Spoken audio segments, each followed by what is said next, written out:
Драги ученици, добре дојдовте по видеолекцијата по предметот информатика за 7 оделение, во која ќе зборуваме за структурата за избор во програмскиот јазик Python.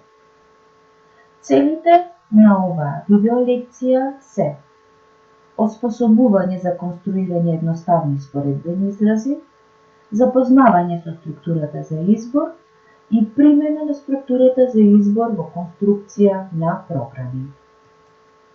Што се очекува од вас?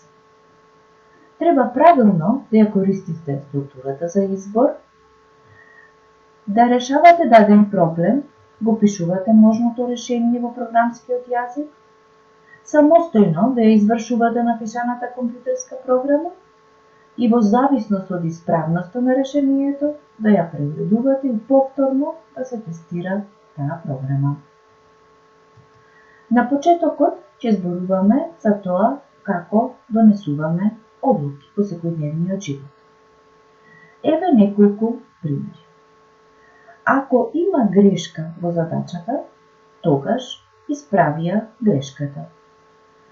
Ако не е исполнет условот, значи ако нема грешка, инаку задачата е готова. Ова прикажано во блок диаграм би изгледало вака. Има ли грешка? Ако има, одиме во насока да, исправи ја грешка. Ако нема грешка, значи одиме во насока не, задачата е готова. Во вториот пример, условот е дали врне дожд. Ако врне дожд, тогаш земај чадор. Поинаку не треба чадор. Значи блок диаграмот би го запишале вака. Врне ли дожд? Ако е исполнет условот, одиме во насока да, земај чадор. Ако не врне, одиме во насока не треба чадор. Ако во алгоритмот се наоѓа услов, односно блок за одлучување, тоа е ромбот, како што е прикажан на сликата, со облик ако, тогаш поинаку, тогаш алгоритмот се вика алгоритам со разгранување. После наредбата за одлука, алгоритмот продолжува во една од двете опишани насоки. Значи, или ако е исполнет условот, одиме во насока да, а ако не е исполнет условот, одиме во насока не. Наредбата ако, тогаш поинаку, се нарекува наредба за одлучување. Кои оператори се користат во наредбите за одлучување? Ние во математиката ги користиме овие оператори кои што се дадени во првата колона. Додека во програмскиот јазик Python, во наредбите за одлучување ги користиме следниве оператори. Некои се исти како во математиката, некои се малку поразлични. Ајде да видиме која е разликата меѓу наредбата за одлучување и наредбата за доделување.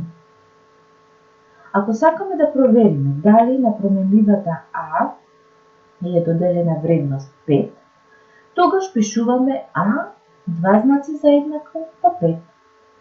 Тоа ви прикажано овде на сликата. Знакот еднакво во Python се употребува за доделување вредност на променлива. Па за да доделиме вредност 5 во променливата А, пишуваме едноставно А еднакво на 5. Сега да го разгледаме следниот пример. Би ве замолила да ги вклучите вашите Python едитори и да можеме да ги извршуваме заедно задачите. Ќе го паузирате видеото според потребите.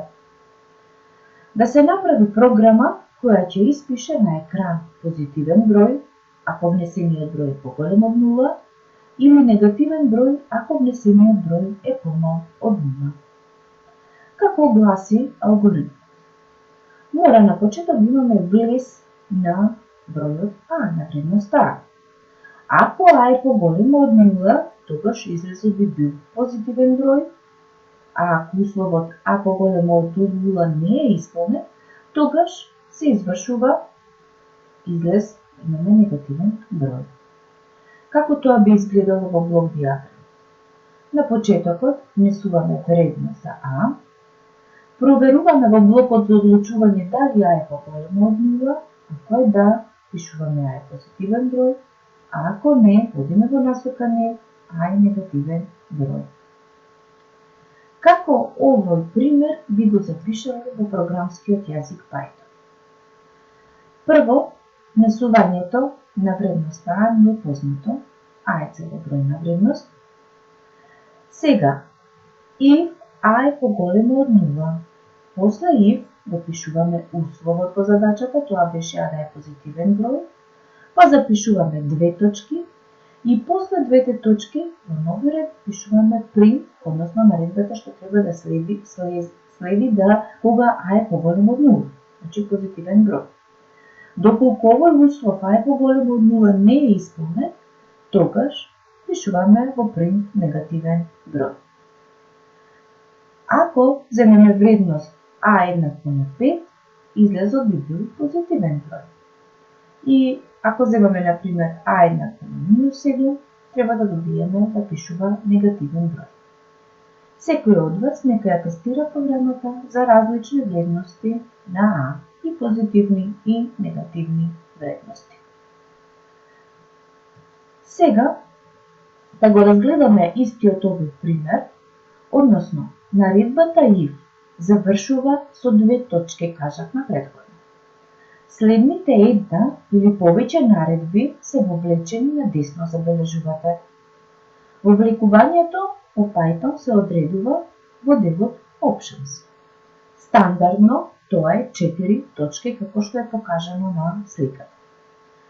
Ако наредбата не се вовлече толку места колку што е зададено, наредбата нема да се изврши онака како што сме очекувале. Затоа треба да бидеме внимателни во овој дел. Сега одиме на вежба 1. Ана и Борис играат игра. Ако постигнат еднакви резултати, секој од нив добива по 1 поен.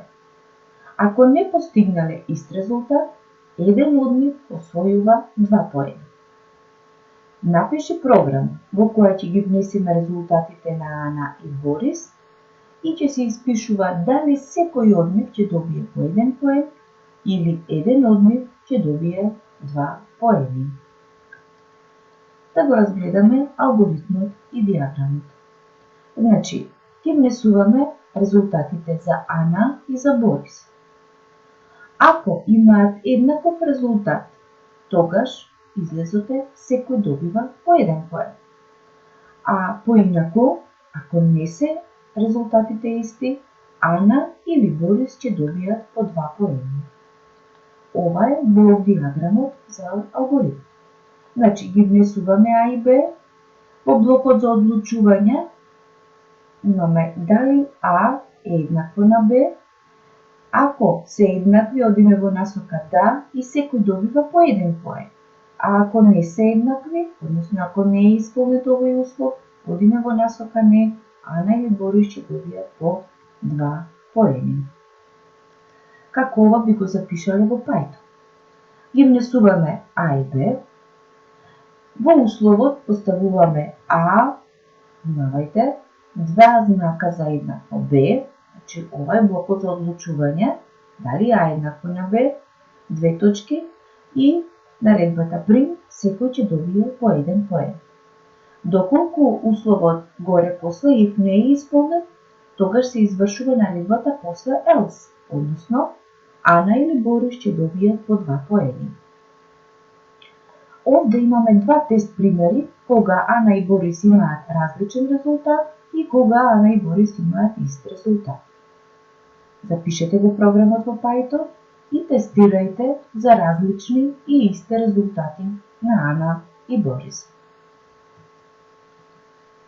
Втората вежба всушност е продолжение на првата. Треба да се испише името на оној кој ќе добие 2 поени од вежба. На крајот од играта можни се 3 случаи.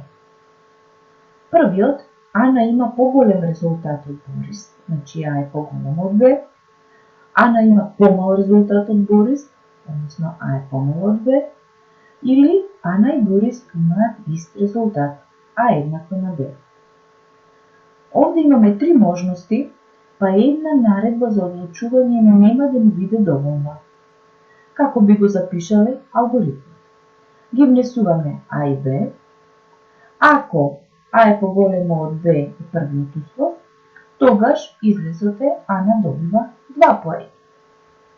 Поинаку, ако А е помало од Б, тогаш излезот ќе биде Борис добива 2 поени. И ако ниту еден од овие услови не е исполнет, што би било поинаку, тогаш секој добива по 1 поен. Како овој алгоритам би го представиле со програми со наредби во програмскиот јазик Python? Прво ги запишуваме А и Б и велиме ако А е поголемо од Б и А е поголемо од Б, две точки, значи првиот услов е Ана да има поголем резултат од Б, Ана добива 2 поени.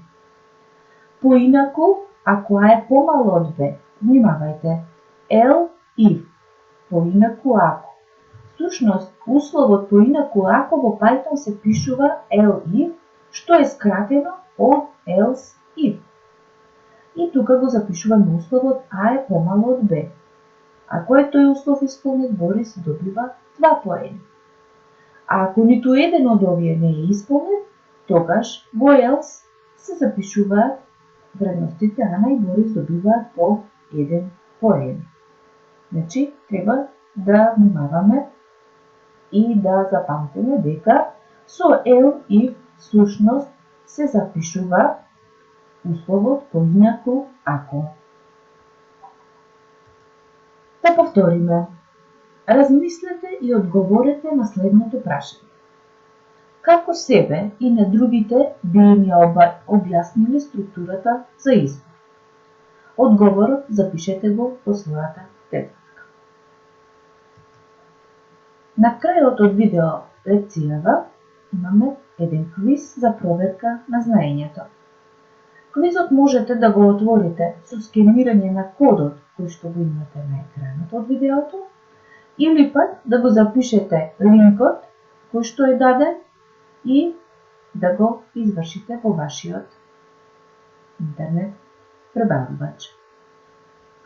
Ќе одговорите на прашањата што се дадени и на крај ќе добиете резултат од одговорените прашања. Исто така, во ова видео лекција имаме една задача за домашна работа. На часот по физичко воспитување учениците треба да се наредат по висина. Иван и Давид се меѓу највисоките во оделението и секој смета дека е највисок и сака да застане прв. Напиши програма во Python која ќе го испише името на ученикот кој треба да застане прв, ако се внесуваат нивните висини кои се измерени утрово. Ако имаат иста вредност за висината, излезот да гласи не е важно кој ќе застане прв.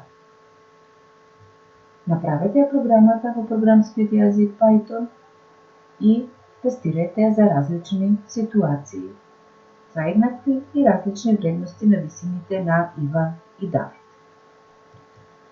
Драги ученици, дојдовме до крајот на оваа видео лекција и би сакала со символите кои што се дадени на екранот да одберете што најмногу одговара на вашата активност и заинтересираност во текот на оваа видео лекција. Се надевам дека овој начин на работа ви беше интересен.